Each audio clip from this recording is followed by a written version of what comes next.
নমস্কার বন্ধুরা, বাংলার স্বাদে আপনাদের সবাইকে স্বাগত। আজ আমি ট্যাংরা মাছের চচ্চড়ি বানিয়ে দেখাবো। এর আগে ট্যাংরা মাছের আলু বড়ি বেগুন দিয়ে এবং ফুলকপি আলু দিয়ে ঝোল করে দেখিয়েছি।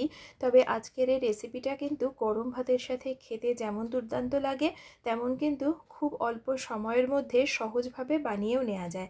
চলুন তাহলে দেখে নেওয়া যাক আমার আজকের এই ভিডিওটি। ট্যাংরা মাছের চচ্চড়ি বানাবার জন্য আমি এখানে নিয়ে নিয়েছি একটু ছোট সাইজের 12 পিস ট্যাংরা মাছ। আমি যেহেতু চচ্চড়ি বানাবো তাই একটু ছোট সাইজের মাছ নিয়েছি, আপনারা চাইলে বড় সাইজের মাছও কিন্তু নিতে পারেন। মাছগুলোকে পরিষ্কার করে ধুয়ে জলটাকে ঝরিয়ে নিয়েছি। এখন এর মধ্যে দিচ্ছি পরিমাণ মতন লবণ, হলুদ গুঁড়ো আর দিয়ে দিচ্ছি কিছুটা পরিমাণে সর্ষের তেল। এখন লবণ আর হলুদের সাথে সর্ষের তেলটাকেও মাছের গায়ে ভালো করে মাখিয়ে নিচ্ছি। যে কোনো আঁশবিহীন মাছে যদি সামান্য একটু সর্ষের তেল লবণ হলুদের সাথে মাখিয়ে নেওয়া হয় তাহলে মাছগুলো কিন্তু ভাজার সময় একটু কম ফাটে। লবণ হলুদ মাখিয়ে নেবার পরে মাছটাকে এখন ভাজতে হবে, তাই একটা গরম কড়াইতে 2 টেবিল চামচ পরিমাণে সর্ষের তেল দিয়ে তেলটাকে ভালো করে গরম করে কিছুটা মাছ কড়াইতে দিয়ে দিলাম। ঢাকা চাপা দিয়ে দিয়েছি মাছগুলোকে। এখন আমি দুটো পিঠ থেকেই একটু কড়া করেই কিন্তু এই মাছটাকে ভেজে নিয়েছি। একটা ব্যাচের মাছ আমার ভাজা হয়ে গেছে, একইভাবে ঢাকা চাপা দিয়ে বাকি মাছগুলোকেও আমি ভেজে নিচ্ছি। সমস্ত মাছ ভেজে তুলে নেওয়ার পরে আমি একটা বড় বেগুনের অর্ধেকটা পরিমাণে এরকম লম্বা লম্বা করে কেটে নিয়েছি। সেটাকেই আমি কড়াইতে দিয়ে সামান্য লবণ আর হলুদ দিয়ে একটু লালচে করে ভেজে নিচ্ছি।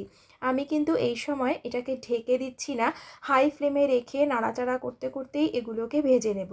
বেগুন যেহেতু নরম সবজি, সেদ্ধ হতে খুব একটা সময় লাগে না, তাই ঢাকা দিলে জল ছাড়বে বলে এভাবেই এগুলোকে নেড়েচেড়ে ভেজে নেব। দেখতেই পাচ্ছেন বেগুনটা কিন্তু বেশ লালচে করে ভেজে নেওয়া হয়ে গেছে। এখন আমি কড়াই থেকে বেগুনগুলোকে তুলে নিয়ে ওই কড়াইতেই দিয়ে দিচ্ছি আরও 2 টেবিল চামচ পরিমাণে সর্ষের তেল। গরম তেলের মধ্যে দিয়ে দিচ্ছি হাফ চা চামচ কালো জিরে, আপনারা চাইলে গোটা জিরেও দিতে পারেন।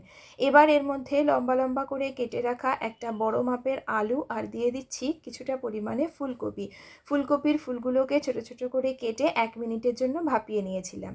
আর এর মধ্যে দিয়ে দিচ্ছি একটা বড় মাপের পেঁয়াজ কুচি। সামান্য একটুখানি লবণ আর হলুদ দিয়ে এখন মিডিয়াম ফ্লেমে রেখে খুব ভালো করে এগুলোকে একটু ভেজে নিচ্ছি। এই সবজিগুলো ভেজে নেওয়ার পর এখন এতে একটা ছোট সাইজের টমেটো কেটে নিয়ে দিয়ে দিলাম আর দিয়ে দিচ্ছি কিছুটা পরিমাণে মিষ্টি কুমড়ো। সবজির পরিমাণটা অবশ্যই নিজেদের প্রয়োজন অনুযায়ী ব্যবহার করবেন।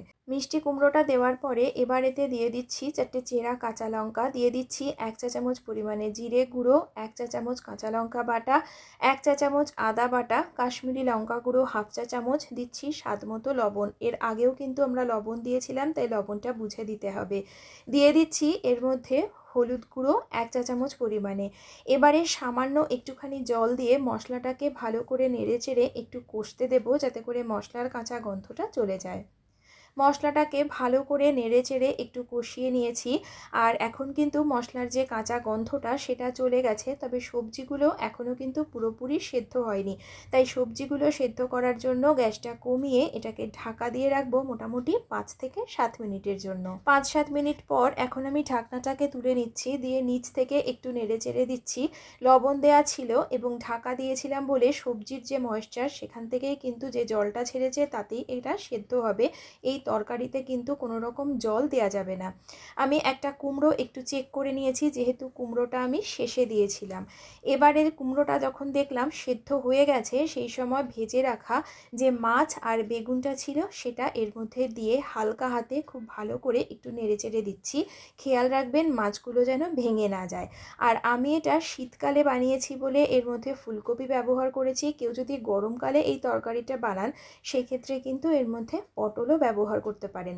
আর এই তরকারির মধ্যে কোনো রকম জল পড়বে না, তাই হালকা হাতে এটাকে নাড়াচাড়া করে দিতে দিতে যদি মনে হয় শুকিয়ে যাচ্ছে, তাহলে সেক্ষেত্রে ওপর থেকে একটুখানি জলের ছিটে দিয়ে ভালোভাবে সেটাকে মিশিয়ে দিতে হবে।